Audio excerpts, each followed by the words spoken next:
Pati atan Krista iswa siama umi amakutswakan isia Jujur jatitu kan om naturi Patianin kantana buat sayro kani Rombo tulisandang Christian Chalaike Lalpatan Solovi kan Thok Zeldon Kristale ako syantan matiang dan turi Maglay di lalpatan kan Tuhan Zela Krista anak kong amidang syuay tule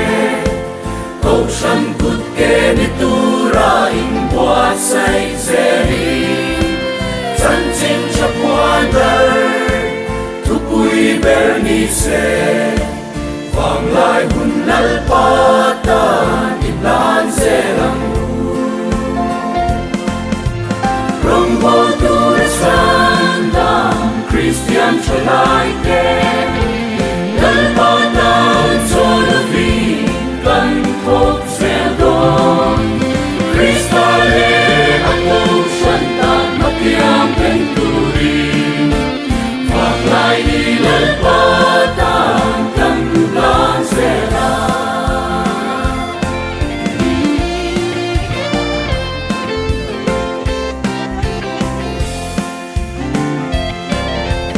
Maglay lalpatan chatlay hung iswata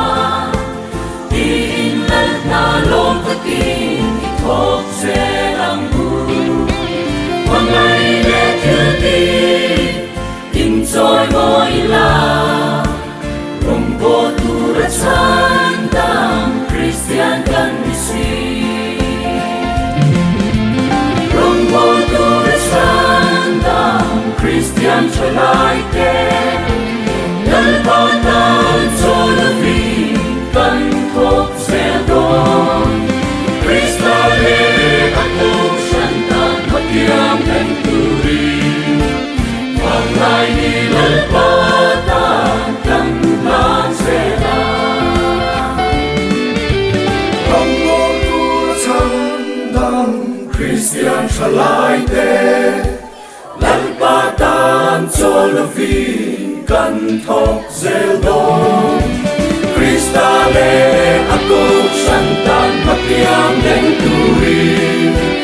Maglay di lalpatan